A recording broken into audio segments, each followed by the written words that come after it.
Hello friend, कैसे हैं आप सभी लोग। आई होप आप लोगों की तैयारी अच्छी चल रही होगी। Welcome to engineering with Rajneesh. यहाँ पर हम एसएससी जेई का प्रीवियस ईयर क्वेश्चन डिस्कशन कर रहे हैं, जो कि हमारा सब्जेक्ट होगा इंजीनियरिंग थर्मोडायनेमिक्स। और आज का हमारा टॉपिक होगा सेकेंड लॉ ऑफ थर्मोडायनेमिक्स। तो आप लोग क्लास कैसी लग रही है? मजा आ रहा है? तो चलते हैं, आज क्लास स्टार्ट करते हैं। पहला क्वेश्चन है, the efficiency of A Carnot engine depends on. Carnot engine की एफिशिएंसी किस पे डिपेंड करती है? एफिशिएंसी फार्मूला क्या होता है? 1 - T lower upon T higher.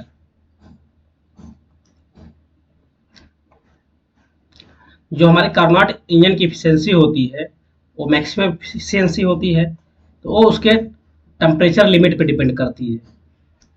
तो कौन सा ऑप्शन होगा? Temperature of source and sink. First का हो जाएगा D. The efficiency of Carnot cycle is maximum for. Carnot cycle की एफिशिएंसी मैक्सिमम किसके लिए होगी? Gas engine, reversible engine, petrol engine या स्टीम इंजन। देखो, कोई भी कार्नोट साइकिल की जो एफिशिएंसी है मैक्सिमम किसके लिए होती है? रिवर्सिबल के लिए ही होती है। रिवर्सिबल के लिए, क्योंकि रिवर्सिबल इंजन की एफिशिएंसी मैक्सिमम होती है। इससे ज़्यादा किसी की एफिशिएंसी जो है, किसी की एफिशिएंसी जो है इससे मैक्सिमम हो ही नहीं सकती है। तो आंसर हमारा क्या हो जाएगा? टू का B. Second law of thermodynamic defines. Second law of thermodynamics क्या डिफाइन करता है? Entropy, enthalpy, heat and work. देखो, जीरोथ लॉ हमारा क्या डिफाइन करता है?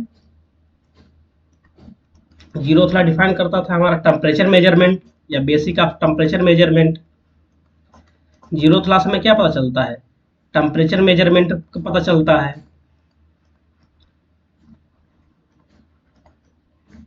फर्स्ट लॉ ऑफ थर्मोडायनेमिक्स में क्या पता चलता है? फर्स्ट लॉ ऑफ थर्मोडायनेमिक्स के क्या पता चलता है? एनर्जी इज कंजर्व, या इससे हमें काइनेटिक एनर्जी के बारे में पता चलता है। सेकेंड लॉ ऑफ थर्मोडायनेमिक्स क्या बताता है? ये हमारा क्या है? डायरेक्शन को बताता है। डायरेक्शन ऑफ हीट फ्लो बताता है। या अगर हम इसे मेजर टर्म में ले तो ये क्या बताता है? एंट्रोपी को ये डिफाइन करता है। तो आंसर इसका क्या हो जाएगा? थर्ड का A. For thermodynamic cycle to be reversible it is necessary that. किसी भी थर्मोडायनेमिक को, for thermodynamic cycle to be irreversible, यहाँ पे ध्यान देना है, क्या पूछा है? Irreversible. It is necessary that. Irreversible के लिए कंडीशन क्या होगी? देखो, जो हमारी क्लासियस इनइक्वालिटी होती है वो क्या होती है? Cyclic integral of D Q by T less than or equal to zero. अगर ये D Q over T is equal to zero है तो ये रिवर्सिबल के लिए होता है। ये किसके लिए होता है? रिवर्सिबल के लिए। अगर यहाँ पर हम इरिवर्सिबल प्रोसेस के लिए देखें तो क्या हो जाएगा? D Q over T less than equal to zero, less than zero. तो आंसर हमारा क्या हो जाएगा? फोर्थ का B. The maximum efficiency that a engine operating between 327 degree Celsius and 27 degree Celsius can be। Engine की maximum efficiency पूछा है, यानी कि रिवर्सिबल एफिशिएंसी। फार्मूला हमें क्या पता है? 1 - T lower by T higher. अब यहाँ पे टी लोअर कितना है? ये हमारा टी लोअर है 27, 273 ऐड करेंगे, क्या हो जाएगा? टी लोअर इक्वल टू हो जाएगा 300 केल्विन। 273 इसमें ऐड करेंगे, ये है हमारा T1, क्या हो जाएगा? 600 केल्विन। तो यहाँ पे पुट करते हैं 1 - 300 केल्विन डिवाइड 600 केल्विन। इसे जब हम सॉल्व करेंगे ये हमारा आएगा 50%, या आएगा 1/2। तो एफिशिएंसी हमारी की क्या होगी? मैक्सिमम एफिशिएंसी यहाँ पर क्या होगी? 1/2। For an irreversible process. कौन से प्रोसेस के लिए? Irreversible process, thermodynamic cycle. Irreversible process के लिए क्या होगा? अभी हमने आपको बताया था कि for irreversible process cyclic integral of D Q over T less than zero. Answer क्या हो जाएगा? B. A heat engine is supplied with 278 kilowatt of heat at a constant fixed temperature 283 degrees Celsius, and the heat rejection takes place at 5 degrees Celsius. The engine is reversible if the heat rejected in kilowatt. यहाँ पे देखो heat engine है,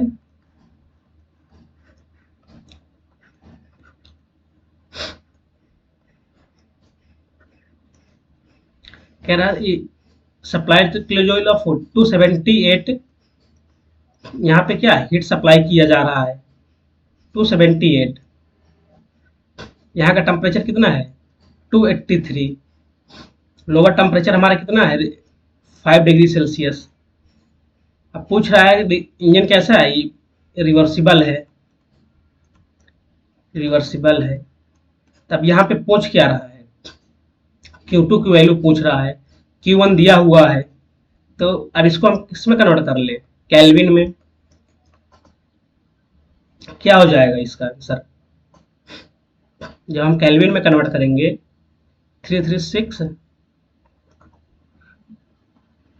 556 kelvin हो जाएगा। इस ये convert करेंगे 278 हो जाएगा। अब हमें पता है कि जो मैक्सिमम इफिशियंसी या रिवर्सिबल इफिशियंसी होती है क्या होती है,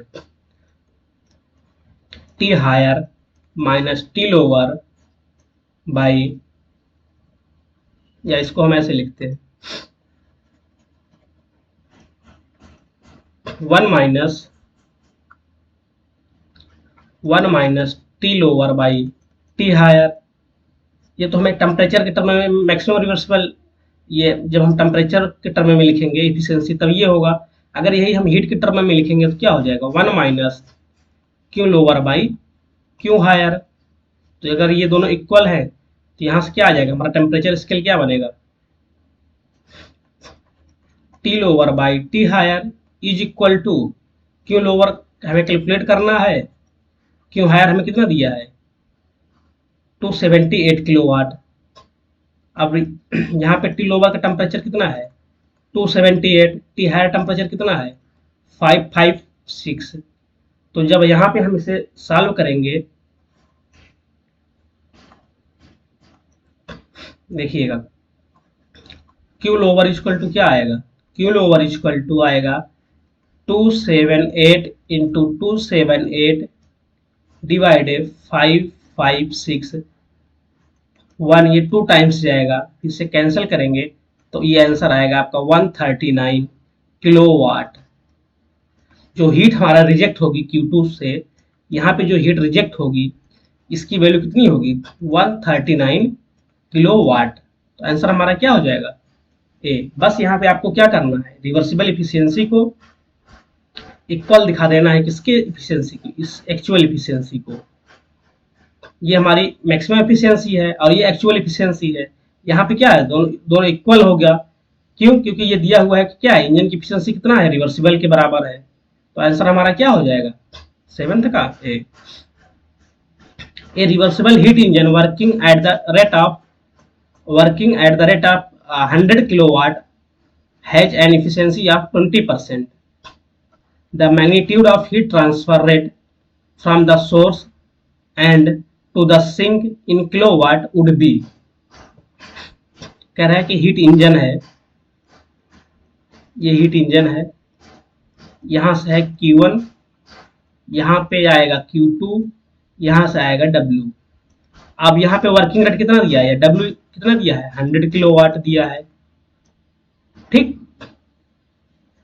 एंड इफिशियंसी कितना दिया हुआ है, has an efficiency of 20%, efficiency दिया है 20%, मीन्स ये क्या हो जाएगा 20/100, यानी कि हमारा जो हीट सप्लाइड होगा ये हो गया 20/100। अगर हम यहाँ पे अभी ये देखें, ठीक है, अब यहाँ पे पूछा क्या है, the magnitude of heat transfer rate from the source and sink, Q1 Q2 को वैल्यू पूछा है, तो हम इसको ऐसे भी लिख सकते हैं इफिशियंसी देखिएगा इधर, efficiency equal to 1 minus, efficiency कितना दिया है 20 दिया है, 20/100 हो जाएगा, इज इक्वल टू 1 माइनस, एक सेकेंड, या एफिशिएंसी हम ऐसे इसको यहाँ पे दिखाते हैं कि W आउटपुट, क्योंकि यहाँ पे हमें W पता है, अपान Q इनपुट या Q1। अब ये W आउटपुट कितना दिया है 100 दिया है, Q1 हमें कैलकुलेट करना है। अब यहाँ पे जब सॉल्व करेंगे तो ये आ जाएगा Q1 इक्वल टू आ जाएगा 100 इंटू 100 डिवाइडेड 20, 2 1 जा 1 5, तो यहाँ से आ जाएगा Q1 की वैल्यू क्या आ जाएगा 500। जब Q1 की वैल्यू 500 आ गया तो हमें पता है कि Q1 इक्वल टू क्या हो जाएगा Q2 प्लस W, क्या total energy in is equal to total energy out. तो इन में कितना आया 500 आया, Q2 हमें कैलकुलेट करना है, प्लस W कितना है 100, तो यहाँ से आ जाएगा Q2 इक्वल टू क्या आ जाएगा 400 आ जाएगा। तो हमारा ऑप्शन कौन सा होगा सी, 8th का सी।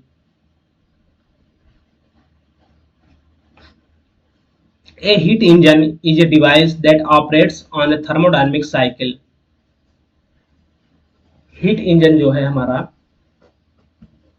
a heat engine is a device that operate on a thermodynamic cycle, क्या है, to convert the heat supplied into complete work energy under the reversible condition। ये नहीं हो सकता है क्योंकि हीट जो है कंप्लीटली कन्वर्टेबल नहीं होता है। To convert the heat supplied into complete work energy under all condition, ये भी नहीं होगा। To produce useful work from the heat received from a source and also rejects the remaining heat to the sink under all condition, ये option ठीक है यहाँ पे। To produce useful work from the heat received from a source and also rejects the remaining heat to sink under reversible condition। देखो ये क्या है कि रिवर्सिबल कंडीशन में ही रिजेक्ट नहीं करता है। जैसे अब इसका कहने का मतलब ये है कि हमारा कोई हीट इंजन है, यहाँ से हमने हीट लिया Q और यहाँ से हम W वर्क प्रोड्यूस कर रहे हैं, और यहाँ से क्या है Q2 रिजेक्ट कर रहा है, Q1 हमने रिसीव किया, Q2 रिजेक्ट कर रहा है। तो क्या ये सभी कंडीशन में वैलिड होगा? हाँ, सभी कंडीशन में Q2 रिजेक्ट होगा। ऐसा तो है नहीं सिर्फ रिवर्सिबल कंडीशन में ही यहाँ पे Q2 रिजेक्ट होगा, इसलिए आंसर क्या हो जाएगा सी हो जाएगा। और ए और बी में क्या कह रहा था, ये कह रहा था कंप्लीट कन्वर्जन, हीट का कंप्लीट कन्वर्जन किसमें कर दे रहा था वर्क में, जो कि आंसर हमारा इनकरेक्ट होगा ए बी। यहाँ पे हमारा आंसर क्या हो जाएगा सी। ए हीट इंजन रिसीव्स कितने किलोजूल ऑफ हीट, Q1 की वैल्यू कितना है 1000 किलोजूल, एंड प्रोड्यूस वर्क कितना प्रोड्यूस कर रहा है 600 kilo joule. The amount of heat rejected in kilo joule and efficiency, Q2 पूछ रहा है, एंड इफिशियंसी हमें बताना है। अब इफिशियंसी के लिए तो हमें क्या पता है W आउटपुट अपान Q input, output W output कितना है 600 अपान 1000 इंटू 100, परसेंटेज में कन्वर्ट हो जाएगा।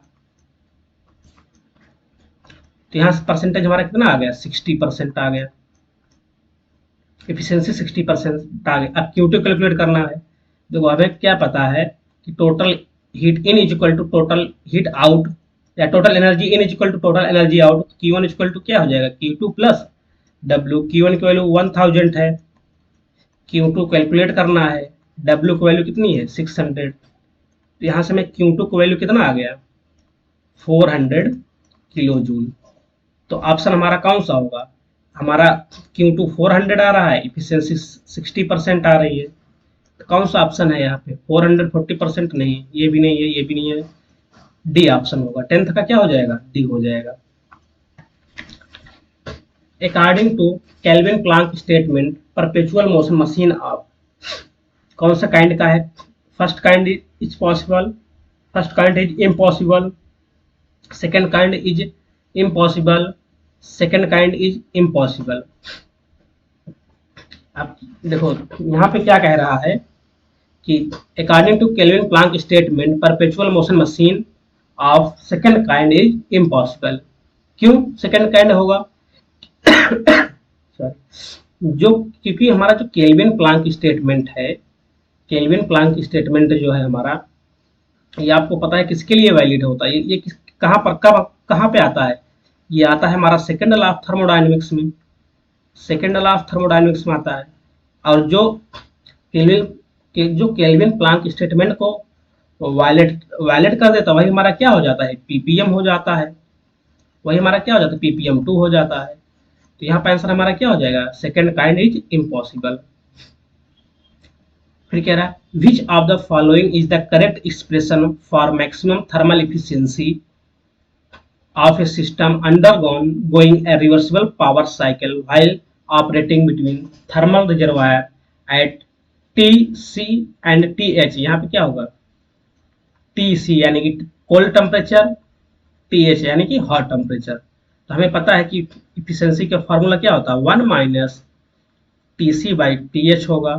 क्यों, ये हमारा किसके इक्वल होता है, T लोअर के, और ये किसके इक्वल होता है, T हायर के। तो आंसर हमारा क्या हो जाएगा, सी हो जाएगा।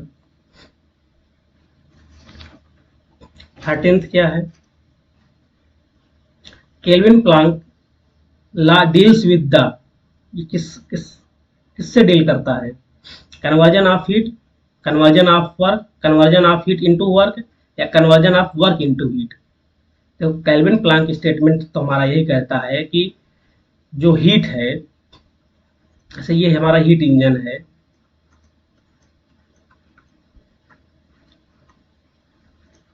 कहता है it is impossible to operate in a cycle to complete conversion of heat into work. कह रहा है कि अगर हम ये केल्विन प्लांक स्टेटमेंट तो यही कहता है कि जो हीट है, टोटल हीट का कन्वर्जन जो है इम्पॉसिबल है वर्क में, मीन्स हीट टोटली कन्वर्ट किस में हो जाए, वर्क में, ये क्या है, इम्पॉसिबल है। यही तो हमारा केल्विन प्लांक स्टेटमेंट कहता है।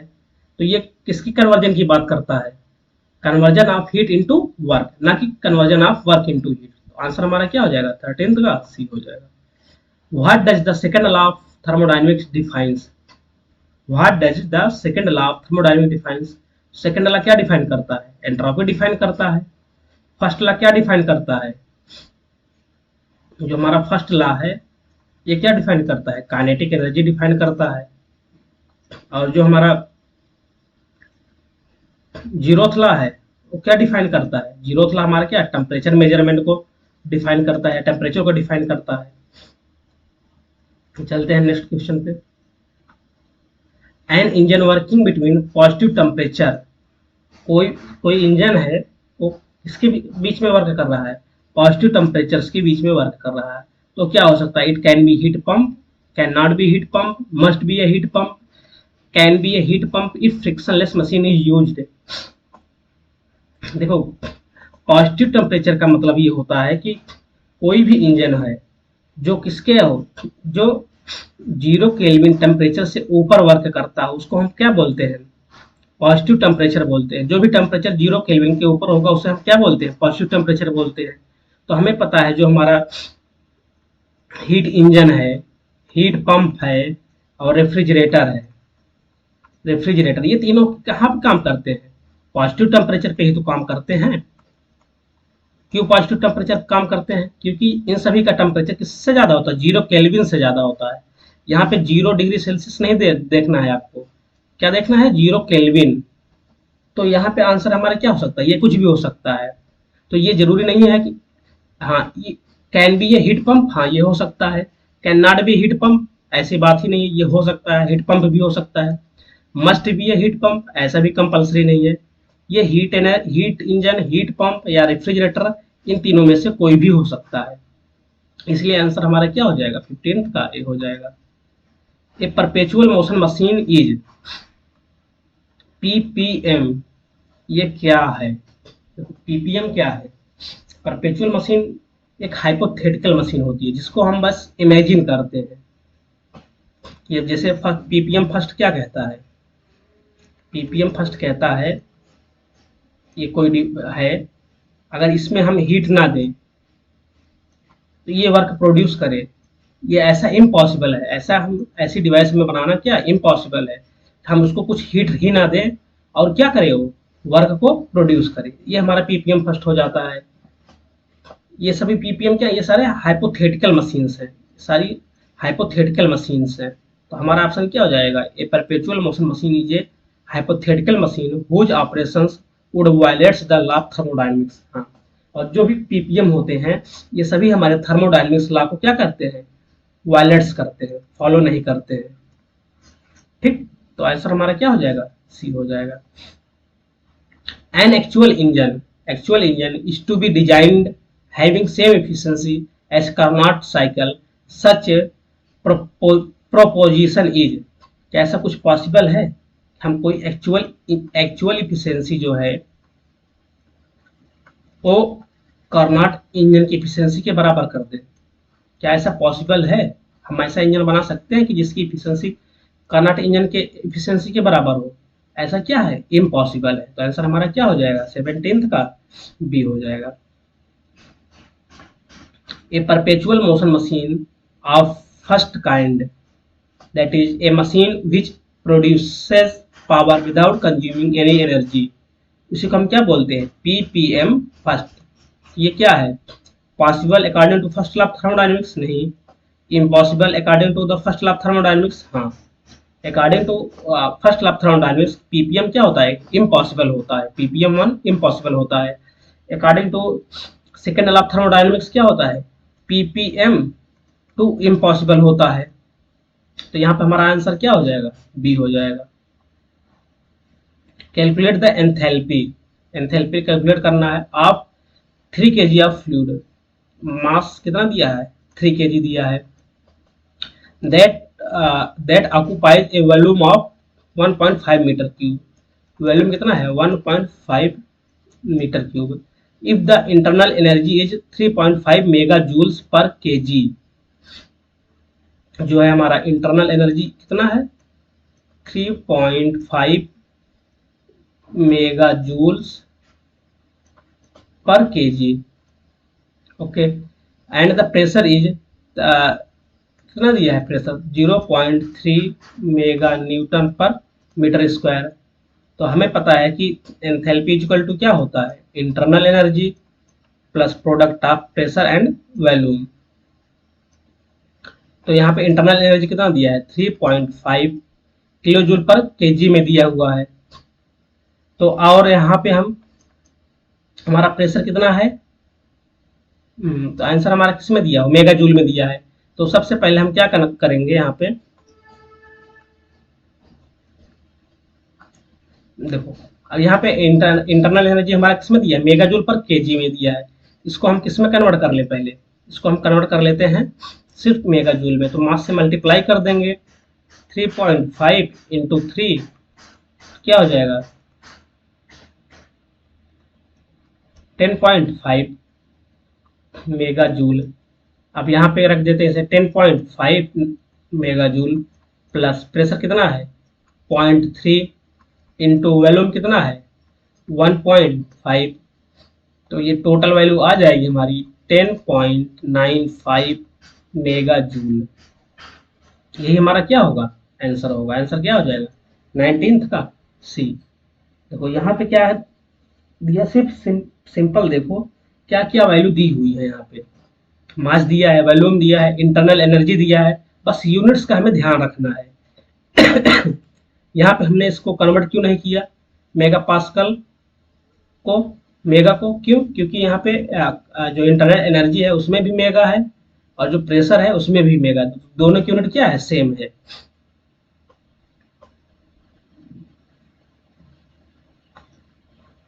Carnot cycle efficiency depends on, आपको पहला ही क्वेश्चन यही था कि कार्नोट एफिशिएंसी किस पे डिपेंड करती है, उसके जो टेम्परेचर रेंज है ऑफ ऑपरेशन उस पर डिपेंड करती है या तो उसके टेम्परेचर लिमिट पे डिपेंड करती है। विच of the relation represents an irreversible and possible process, कौन सी इक्वेशन इरिवर्सिबल के लिए है, हमने आपको बताया था कि cyclic integral of D Q upon T less than or equal to 0, ये किसके लिए होता है, इरिवर्सिबल के लिए होता है। And cyclic integral of D Q upon T is equal to 0, ये किसके लिए होता है, ये रिवर्सिबल के लिए होता है। तो आंसर हमारा क्या हो जाएगा, सी हो जाएगा। फिर क्या है 22 क्या है, in Clausius theorem the reversible path substituted by, Clausius theorem में जो रिवर्सिबल पाथ होता है उसको हम किसके द्वारा सब्स्टिट्यूट कर सकते हैं? तो इसका आंसर हो जाएगा reversible isothermal process, reversible isothermal process. देखो एक्चुअल में होता क्या है, जो हमारा रिवर्सिबल पाथ होता है कार्नोट थ्योरम में, इसको हम रिप्लेस कर सकते हैं रिवर्सिबल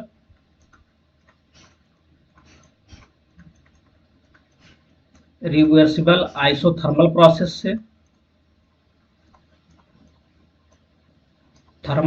से, प्लस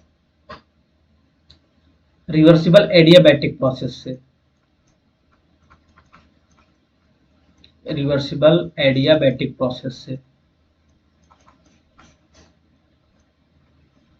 तो यहां पर हमारा आंसर क्या हो जाएगा? Reversible isothermal process. A reversible engine operates between temperature T1 and T2।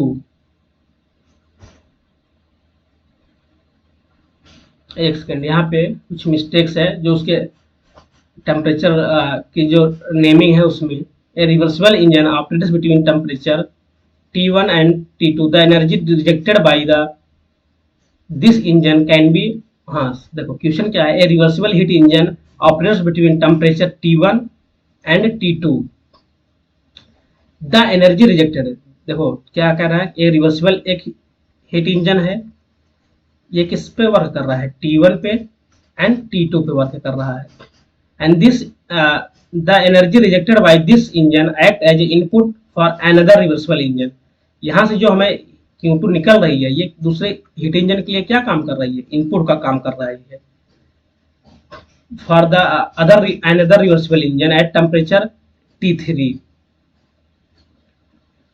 For the engine acts as an input for another reversible engine at temperature T2। ये T2 होगा। What is the relationship between T1, T2 and T3? यहाँ पे हमारा temperature क्या होगा? T3 होगा। इसके बीच में क्या रिलेशन होगा? तो देखो यहाँ पे कुछ ऐसी कंडीशन दिया नहीं है, दो कंडीशंस होती हैं इसमें, दो हो सकती है। एक क्या हो सकता है, हमारा इफिशियंसी सेम हो दोनों की, इफिशियंसी 1 इफिशियंसी 2। दूसरा क्या है, वर्क डन दोनों का क्या सेम हो। तो हमें यहाँ पे फर्स्ट कंडीशन को लेके कंसीडर करना है। तो फर्स्ट कंडीशन के अकॉर्डिंग क्या होता है, जो हमारा T2 टेम्परेचर होगा वो under root T1 into T3 होगा, जब दोनों की इफिशियंसी क्या हो, सेम हो।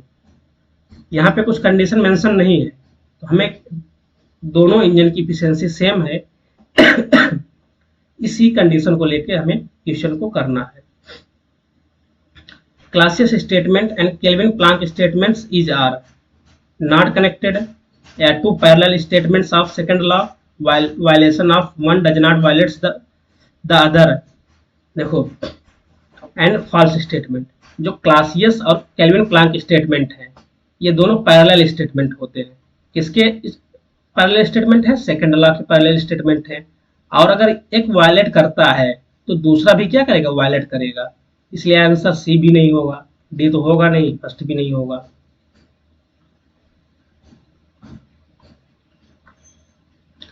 If the heat rejected from the system is zero, क्या है? Q इक्वल टू क्या है? जीरो है। Then which of the following statement will hold true? When net work is equal to heat absorbed and work efficiency is 100%।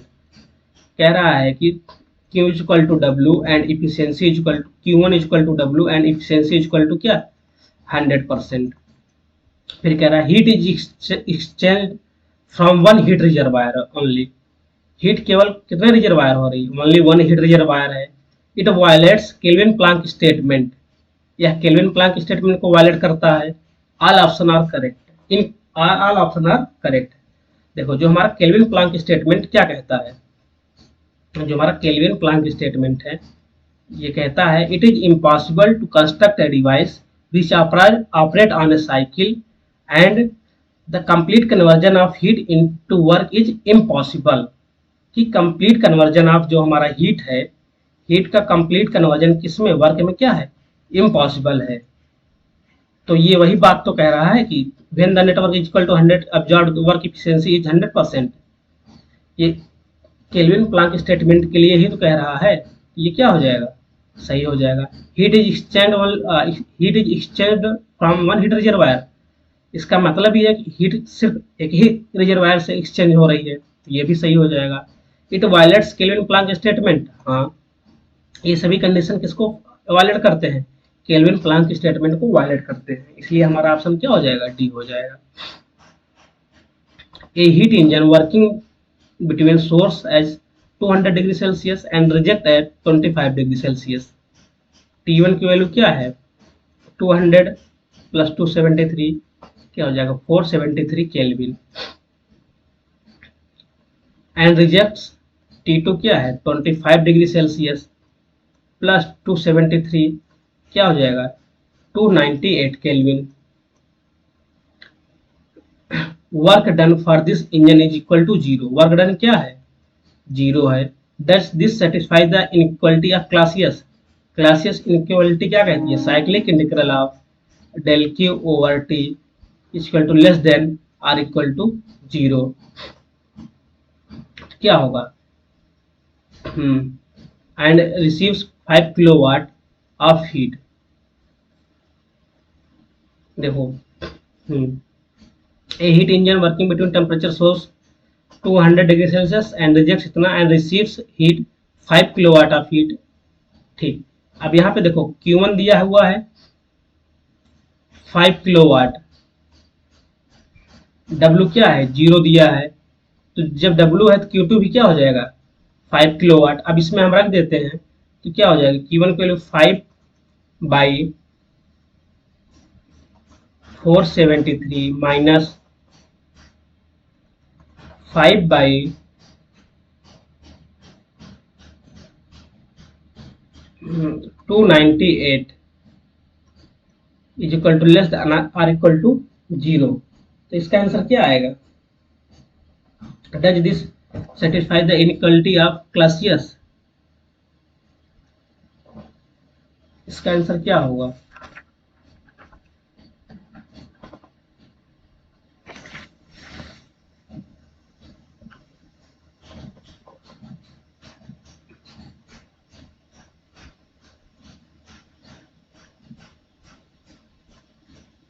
एक second,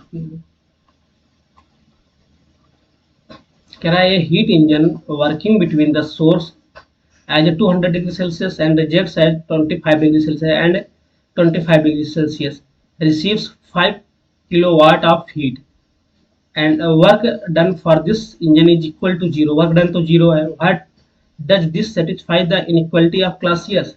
क्या यह Clausius inequality को satisfy करता है, Clausius inequality क्या होगी, del q over t less than or equal to 0।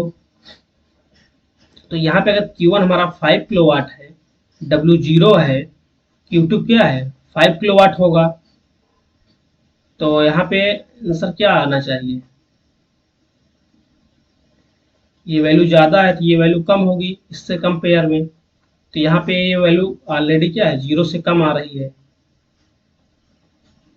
Less than or equal to 0, जो कि 0 से कम है। तो यहाँ पे क्या करना चाहिए, यस होना चाहिए। इसमें मुझे थोड़ा सा डाउट है, ये क्वेश्चन हम नेक्स्ट लेक्चर में आपको कराएंगे, ये थोड़ा डाउट है मुझे इसमें। ठीक, इसको नेक्स्ट लेक्चर में कवर करा देंगे क्या होगा इसका एग्जैक्ट आंसर। हमें तो यहाँ पे यस होगा क्योंकि ये टोटल वैल्यू क्या होगी 0 से कम होगी, जब ये 0 से कम होगी तो इनइक्वालिटी को क्या सेटिस्फाई करना चाहिए, बट इसका आंसर हम देख के बताएंगे आपको क्या होगा। A Carnot engine rejects 30% of heat. हमने मान लिया Q1 की वैल्यू कितना है 100 है, 100 किलो जूल है, तो रिजेक्ट कितना कर रही 30%, यानी कि Q2 क्या हो जाएगा 30 किलो जूल, तो यहाँ पे W क्या हो जाएगा 70 किलो जूल। इफिशियंसी क्या हो जाएगी W अपॉन Q1, तो W कितना है 70 है, Q1 कितना है 100 है, तो इफिशियंसी आ जाएगी 70%। अब क्या दिया है, and heat absorbed heat at sink 30 degree Celsius. The temperature of the heat source. देखो यहाँ पे हम टेम्परेचर स्केल लगा देते हैं, Q1/Q2 is equal to T1/T2। तो T2 दिया है 30 डिग्री सेल्सियस, T1 हमें कैलकुलेट करना है। तो 30 एंड 273 हो जाएगा 303 केल्विन, 303 केल्विन हो जाएगा। एंड Q1 की वैल्यू हमने क्या अज्यूम किया है 100, Q2 कितना है 30, तो यहाँ से T1 की वैल्यू आ जाएगी 100 इंटू 303 डिवाइडेड 30, कैंसिल कर देते हैं इसे, 101 आएगा। तो आंसर हमारा T1 की वैल्यू क्या आ जाएगा 1010 आ जाएगा। अब इसमें ये हमारा क्या आ गया केल्विन में आ गया, और टेम्परेचर हमारा किस में दिया है सेल्सियस में दिया है। इसको जब हम इसमें से -273 कर देंगे तो हमारा आंसर क्या आ जाएगा 737 degree Celsius. A heat engine performs A work of 100 kilo joule पर साइकिल। एक हीट इंजन है जो वर्क कितना करता है 100 किलो जूल पर cycle. The efficiency of the engine is 50%। Engine की एफिशिएंसी कितनी है 50% है। What will be the amount of heat rejected पर साइकिल। यहाँ पे Q2 की वैल्यू पूछा है, तो सबसे पहले हम Q1 निकाल लेते हैं। क्यों, क्योंकि इफिशियंसी इक्वल टू क्या होता है W/Q1। इफिशियंसी कितना है 50 को हम क्या ले सकते हैं 50/100 इज इक्वल टू W की वैल्यू कितना है 100 डिवाइडेड Q1। तो जो हमारा Q1 की वैल्यू आ जाएगी ये आ जाएगा 200, 1 2, तो यहाँ से आ जाएगा Q1 की वैल्यू 200। अब हमें पता है कि total energy in is equal to total energy out. अब इसकी वैल्यू 200 है, Q2 हमें चाहिए, W भी क्या है 100 है, तो Q2 का वैल्यू क्या आ जाएगा 100 किलो जूल। तो आंसर क्या हो जाएगा C हो जाएगा। What is the amount of maximum work that can be extracted from a Carnot engine working between temperature 1000 Kelvin and 100 Kelvin? Means यहाँ पे अगर हम देखें ये क्या पूछ रखा है एफिशिएंसी पूछा है यहाँ पे, तो एफिशिएंसी पूछा क्या what is the amount of maximum work that can be extracted. Maximum work क्या हम एक्सट्रैक्ट कर सकते हैं वर्किंग बिटवीन द टेम्परेचर। पहले तो इसकी इफिशियंसी देखें हम क्या है 1 - T lower by T higher. तो T हायर की वैल्यू क्या है, इसको हम ऐसे लिख सकते हैं T higher minus T lower by T higher. तो T हायर क्या है 1000 माइनस 100 डिवाइडेड 1000, तो क्या आ जाएगा 900 अपॉन 1000। देखो जो हमारा वर्क होगा, अब इसी ये हमारा एफिशिएंसी क्या हो सकता है W/Q इनपुट। Q इनपुट अगर हमारा 1000 है तो वर्क आउटपुट हमारा क्या होगा 900। तो यहाँ पे उसी की रेशियो हमारा आंसर क्या हो जाएगा वर्क हमारा क्या हो जाएगा। यहाँ पे अगर हम एक्चुअल में तो दिया नहीं है कि वर्क क्या होगा, ये तो दिया है एफिशिएंसी के टर्म में, बट यहाँ पे पूछा क्या है वर्क पूछा है, हमको इसी के अकॉर्डिंग यहाँ पे आंसर टिक करना है, जिसका आंसर क्या हो जाएगा C हो जाएगा इसका 0.9। A reversible engine operates between temperature T1 and T2. T1 and T2. The energy rejected by this engine is received by a second engine operating at temperature T3 and reject to a reservoir।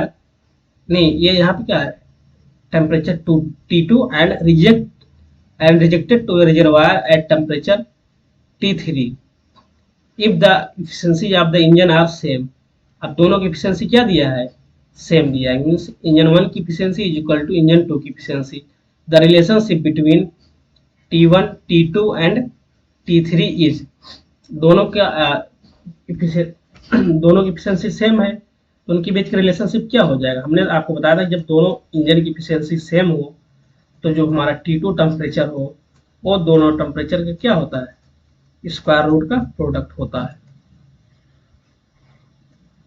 अगर यहीं पे हमारा क्या है work same होता है W1 equal to W2, तो यहाँ पे हमारा T2 इक्वल टू क्या हो जाता, T1 प्लस T3 बाई 2, ये हमारा आंसर हो जाता।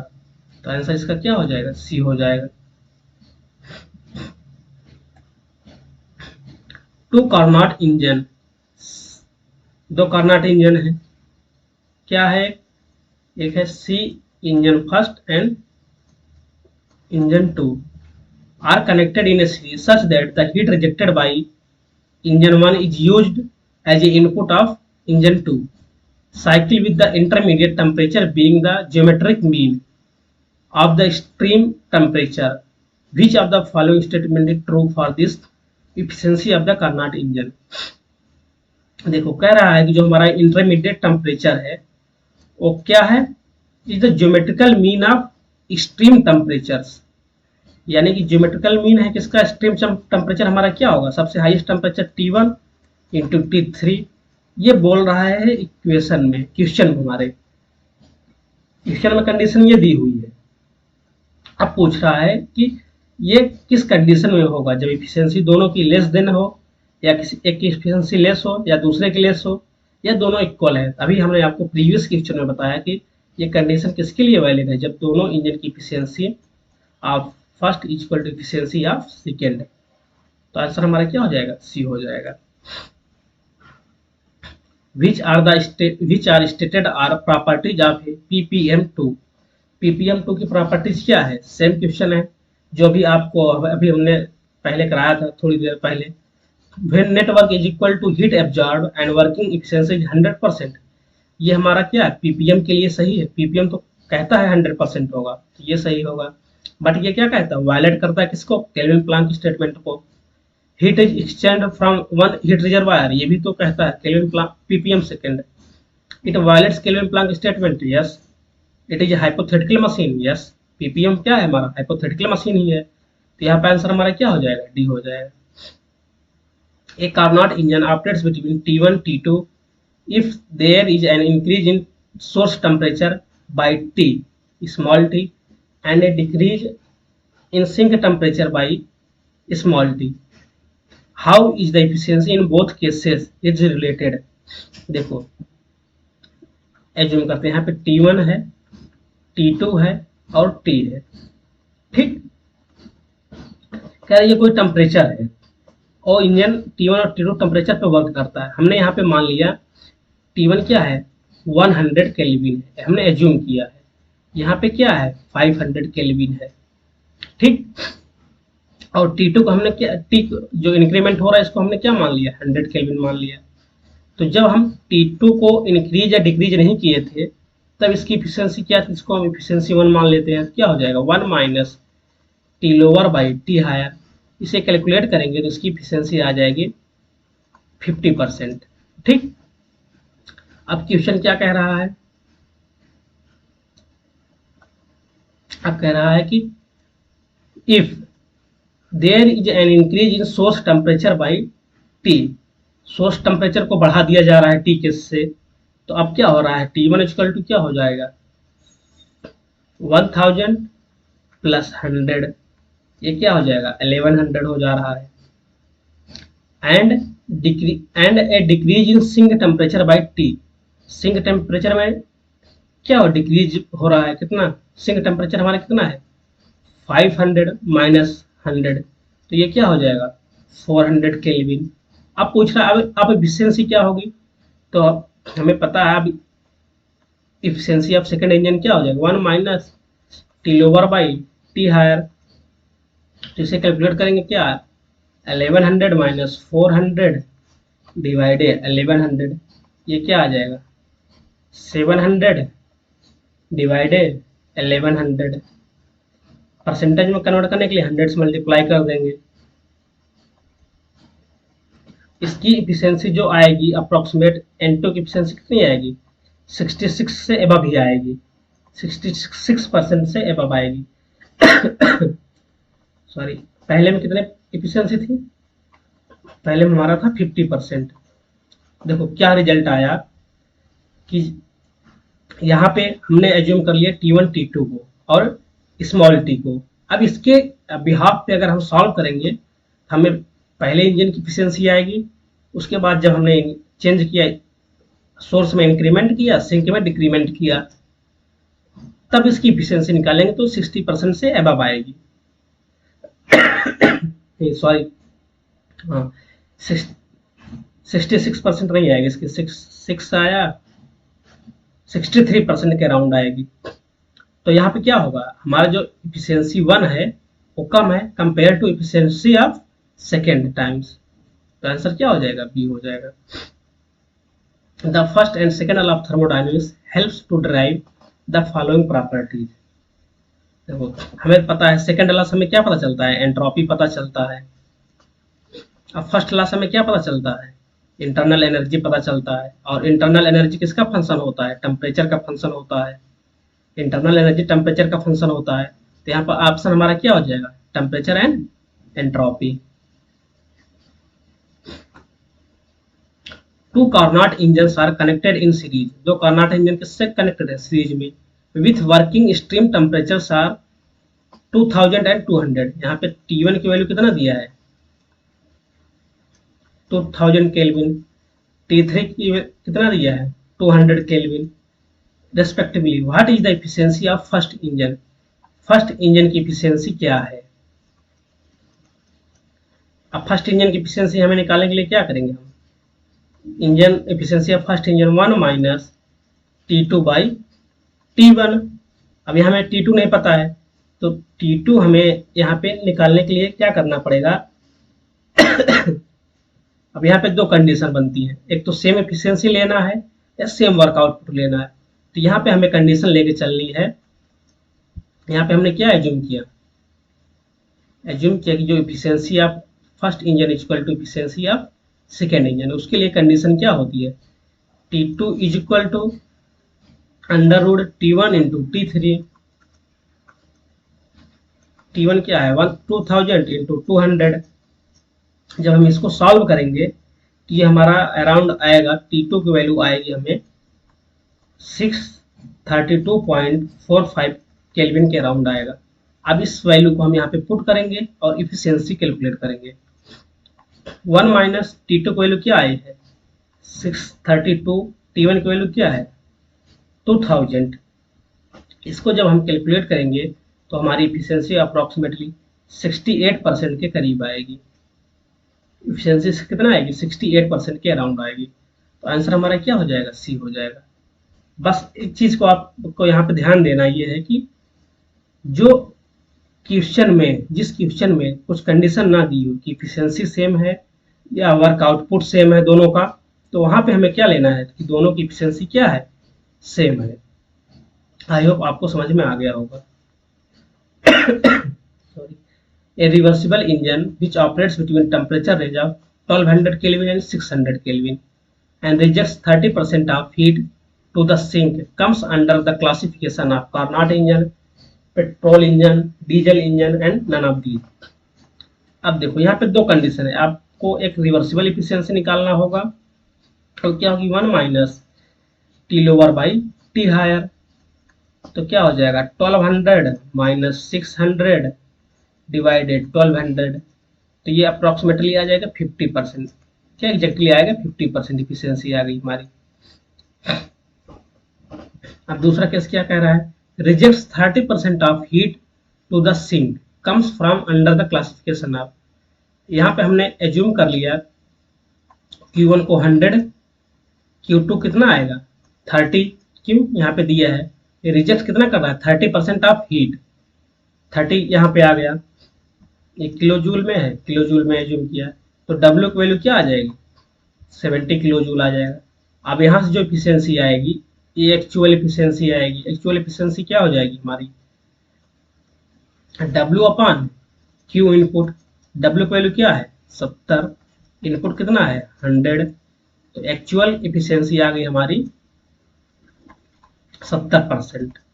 अब देखो क्या ये पॉसिबल है, रिवर्सिबल इफिशियंसी है 50%, रिवर्सिबल इफिशियंसी है 50%, एक्चुअल है 70%, यानी कि जो रिवर्सिबल इफिशियंसी है यही तुम्हारी क्या होती है, मैक्सिमम इफिशियंसी होती है। मीन्स मैक्सिमम इफिशियंसी हमारा 50% ही हो सकता है, बट भाई इस इंजन में इफिशियंसी कितना आ रही है 70%। क्या ये ऐसा पॉसिबल है? नहीं। ये आंसर क्या हो जाएगा? डी हो जाएगा।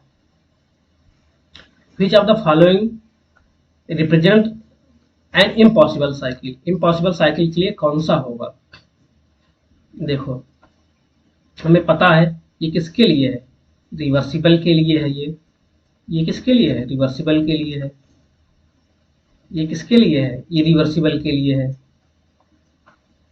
ये इरिवर्सिबल। और ये किसके लिए है? इम्पॉसिबल के लिए है। ये कई बार हम आप लोगों को बता चुके हैं। तो आंसर क्या हो जाएगा? बी हो जाएगा। विच of the following is incorrect? क्या पूछ रहा है? Incorrect for reversible adiabatic process. Reversible adiabatic process में क्या होगा? हमारा हीट ट्रांसफर क्या होता है? जीरो हो जाता है। हीट ट्रांसफर क्या होता है? जीरो हो जाता है। एंट्रोपी चेंज भी जीरो होती है। यानी जब अगर ये जीरो है तो इसका मतलब क्या है? ये क्या है? कांस्टेंट है। और तो आंसर हमारा क्या हो जाएगा इसका? डी। यही वाला हमारा करेक्ट आंसर होगा 38 का D. A Carnot engine operates between temperature 1000 Kelvin and 400 Kelvin. The heat rejected by the first engine is used. First engine का हीट जो है यूज हो रहा है by the second Carnot engine whose sink temperature is 200 Kelvin. If the net heat absorbed by the first engine is 200 megajoule, what is the heat rejected in megajoule by the second Carnot engine? कोई बहुत अच्छा question है, ध्यान से देखिएगा आप लोग। देखो ये कह रहा है कि ऐसे कुछ है कंडीशन इसकी। Heat engine first, heat engine second, ये T1 है, ये W है, ये W2 है, ये W1 है। यहाँ से Q1 आएगा, यहाँ से Q2 होगा, यहाँ से Q3 होगा, जो कि Q2 और Q3 दोनों क्या होंगे? बराबर होंगे। ठीक। अब देखो, एक Carnot engine operate between temperature 1000, यहाँ पे क्या है? 1000 दिया हुआ है और ये कितना है? 400 केल्विन है। The heat rejected by the first Carnot engine is used by the second Carnot engine. ठीक है। Engine whose sink temperature is 200 kelvin और यहाँ पे कितना दिया है हमें? 200 केल्विन दिया हुआ है। यानी कि सिंपल भाषा में देखें हम, T1 क्या है? 1000 केल्विन, T2 क्या है? 400 केल्विन, T3 क्या है? 200 केल्विन। ठीक। अब Q यहाँ से हमें Q2 कैलकुलेट करना है पहले। तो इफिशियंसी फर्स्ट इंजन की क्या होगी? 1 माइनस, सॉरी,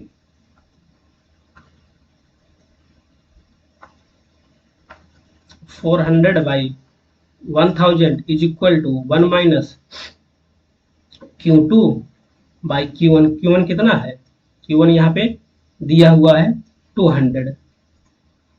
तो यहाँ से ये कैंसिल हो जाएगा, ये दोनों कैंसिल हो जाएंगे। तो Q2 की वैल्यू क्या आ जाएगी?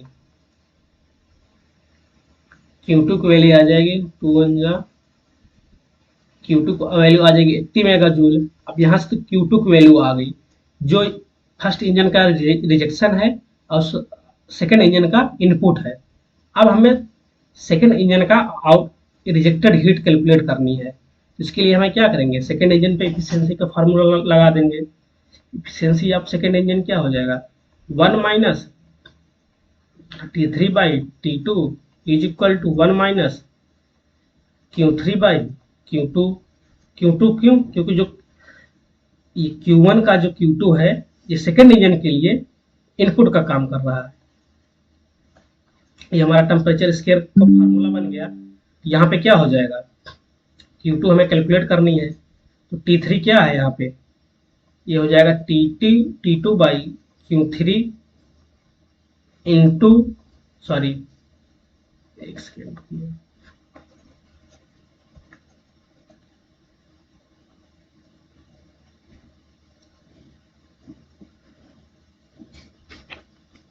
एक मिनट, लैपटॉप चार्जिंग में लगा ले।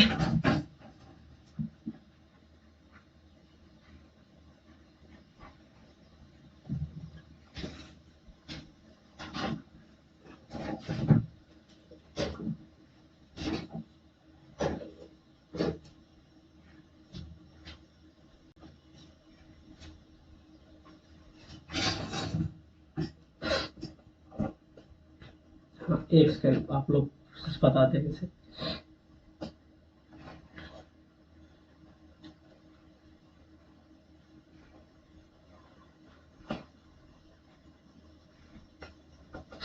देखो यहाँ हमने Q2 का तो हीट निकाल लिया। अब ये जो Q2 का रिजेक्शन हुआ है यह Q1 के लिए क्या काम करेगा, इनपुट का काम करेगा। तो जो सेकेंड इंजन है इसकी इफिशियंसी क्या होती है, 1 minus T3/T2 is equal to 1 minus Q3/Q2। अब यहाँ से हम इसे कैलकुलेट करेंगे तो हमारा क्या कैलकुलेट करना है, हमें Q3 कैलकुलेट करना है। Q3 इक्वल टू क्या हो जाएगा, T3 इंटू Q2/T2। T3 कितना है हमारा 200, Q2 कितना है 80 है, T2 कितना है 400 है।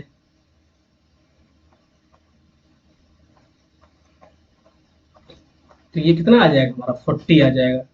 तो 39 का आंसर क्या आ जाएगा। अब यहाँ से हमें Q3 की वैल्यू क्या आ गई, Q3 की वैल्यू आ गई 40 मेगा जूल।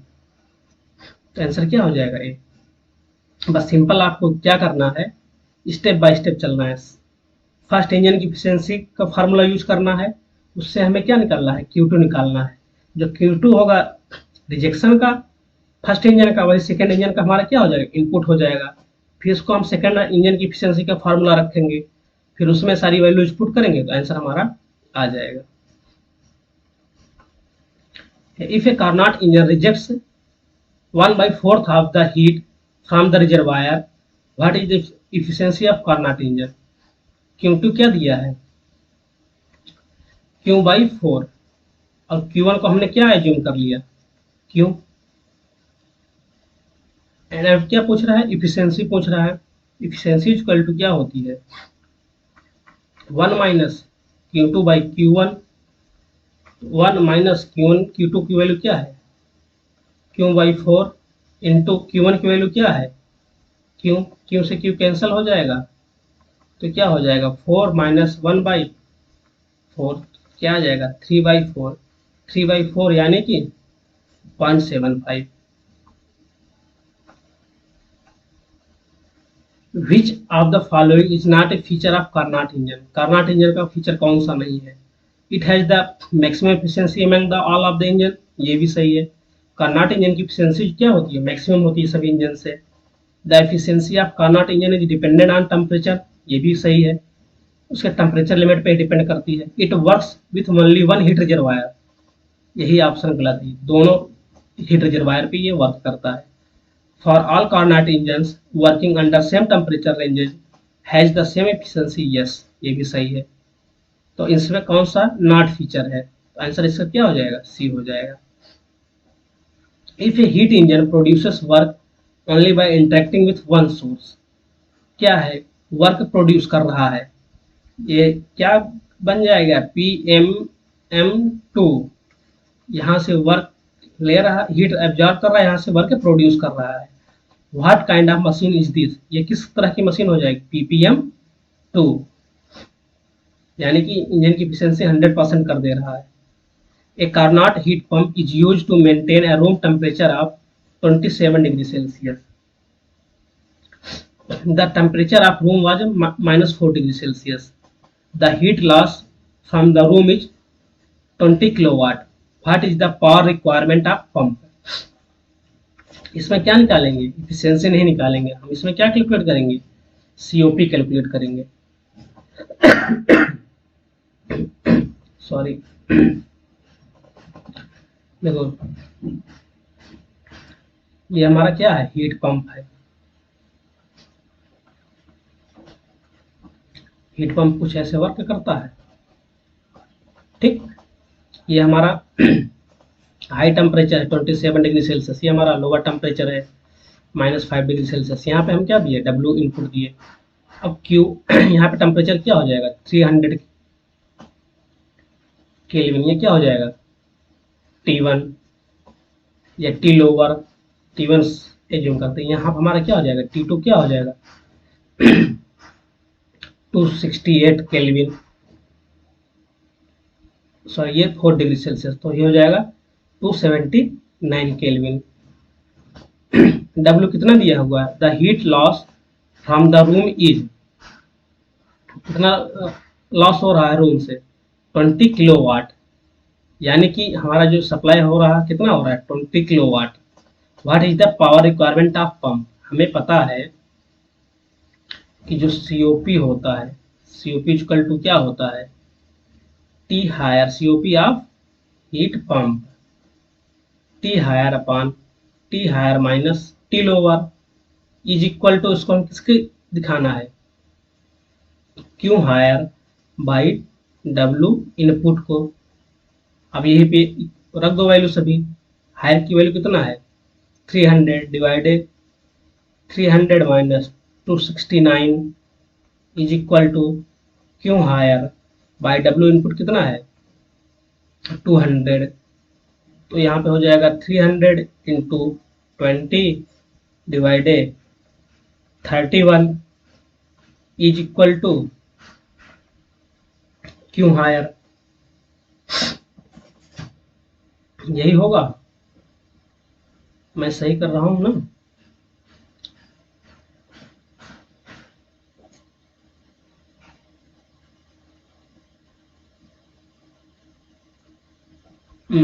एक मिस्टेक हुआ है यहाँ पे कुछ,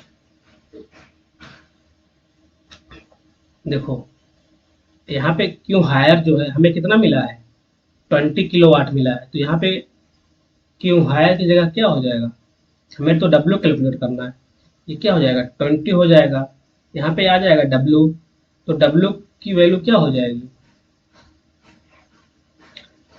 अब W को वर्क हमें निकालना है, W इक्वल टू क्या हो जाएगा 20 into 31 divided 300।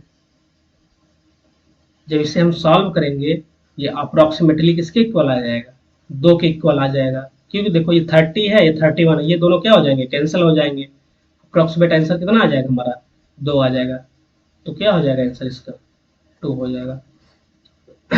Which is the correct mathematical representation of Kelvin Planck statement, Kelvin Planck statement के लिए क्या है, आंसर इसका हो जाएगा 44 का सी हो जाएगा।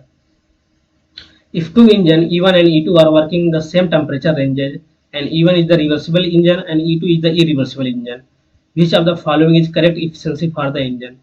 अब देखो E1 क्या है रिवर्सिबल है, E2 क्या है इरिवर्सिबल है, तो जो इरिवर्सिबल है उसकी एफिशिएंसी कम होगी और जो इरिवर्सिबल है उसकी ज़्यादा होगी, तो सीधी सी बात है आंसर क्या हो जाएगा ए, जैसे रिवर्सिबल की एफिशिएंसी ज़्यादा होगी किससे इरिवर्सिबल से। 2500 kilo joule per minute heat is supplied to a heat engine at 1200 Kelvin. It rejects 1500 kilojoule per minute at 600 Kelvin. This type of engine is, देखो आपके सीधी सी बात है, आपको यहाँ पे दो एफिशिएंसी निकालना होगा, एक तो एफिशिएंसी आपको रिवर्सिबल निकालनी है या इसी को हम मैक्सिमम बोलते हैं, ये क्या हो जाएगा 1 minus T lower by T higher, तो क्या हो जाएगा 1 माइनस टी लोअर कितना है 600 है, हायर कितना है 1200, तो इसकी एफिशिएंसी आ जाएगी 50%। एफिशिएंसी एक्चुअल क्या होगा W अपान Q इनपुट, यहाँ पे W तो दिया नहीं है, Q1 Q2 दिया है, Q1 कितना है 2500, W कैसे निकालेंगे, दोनों माइनस कर देंगे 2500 माइनस 1500, तो ये आ जाएगा आपका रिजेक्शन, ये आ जाएगा आपका 1000 अपान 2500 इंटू 100, ये अप्रोक्सीमेटली एक्चुअल एफिशिएंसी क्या आ जाएगी, एक्चुअल एफिशिएंसी हमारी आ गई 40%। अब देखो मैक्सिमम एफिशिएंसी कितनी है 50%, एक्चुअल कितनी है 40%, कुछ लॉस हुआ, हाँ 10% एफिशिएंसी का यहाँ पे क्या हो रहा है लॉस हो रहा है, जो 10% एफिशिएंसी का लॉस हो रहा है इसका मतलब हमारी साइकिल क्या है इरिवर्सिबल साइकिल है, यहाँ पे इम्पॉसिबल नहीं होगा, अगर यही एक्चुअल एफिशिएंसी 50% से ज़्यादा होती तो हमारा इंजन क्या होता इम्पॉसिबल होता, बट यहाँ पे एक्चुअल रिवर्सिबल एफिशिएंसी जो है ज़्यादा है, एक्चुअल क्या है कम है, तो इसमें क्या है कुछ लॉसेस हो रहे हैं, मीन्स इंजन हमारा कैसा है इरिवर्सिबल इंजन है। Which law governs the process of heat transfer, heat transfer किस लॉ के अकॉर्डिंग होता है, second law of thermodynamics. Which equation represent the Clausius theorem, Clausius theorem को कौन रिप्रेजेंट करता है, cyclic integral of dq over dt for reversible process is equal to 0. An inventor states that the new engine, the invented is the invented rejects 30% of heat, यानी कि Q2 क्या दे दिया हमने 30 assume किया है, Q1 को एज्यूम क्या कर लिया है 100, तो Q2 क्या हो जाएगा 30 of the heat and it absorb the reservoir while the temperature of the source and sink are maintained 500 Kelvin and 200 Kelvin respectively. His engine is equivalent. देखो यहाँ पे पूछ रहा है कि फिर से पॉसिबल है या इम्पॉसिबल है, तो यहाँ से W आ जाएगा 70, तो यहाँ से एक्चुअल इफिशियंसी कैलकुलेट करेंगे, हो जाएगी 70%। अब फिर यहाँ से हम क्या कौन सी इफिशियंसी कैलकुलेट करेंगे, रिवर्सिबल, रिवर्सिबल इफिशियंसी क्या हो जाएगी 1 माइनस टी ओवर कितना है 200 डिवाइडेड 500, तो आ जाएगा ये 300 डिवाइडेड 500 इंटू 100, रिवर्सिबल की इफिशियंसी आ गई कितना 60%। अब देखो यहाँ एक्चुअल हमारा 70% है एंड बट रिवर्सिबल कितना है 60% है, यानी कि ये इम्पॉसिबल है। किसी भी इंजन की इफिशियंसी जो है रिवर्सिबल की इफिशियंसी से ज़्यादा नहीं हो सकती है, तो आंसर इसका क्या हो जाएगा, सी हो जाएगा। Which of the following is true for real thermodynamic cycle, real thermodynamic cycle के लिए क्या होगा। देखो रियल में हमारा प्रोसेस क्या होता है, इरिवर्सिबल ही होता है। रिवर्सिबल तो सारे हमारे क्या है, हम एज्यूम करके चलते हैं कि हमारे प्रोसेस रिवर्सिबल है, बट ये क्या है हाइपोथेटिकल है। तो हमारे रियल थर्मोडायनेमिक प्रोसेस क्या होते हैं, इरिवर्सिबल होते हैं। और इरिवर्सिबल के लिए क्या होता है, cyclic integral of D Q over T less then 0। So thanks for watching Engineering with Rajneesh. Thank you so much.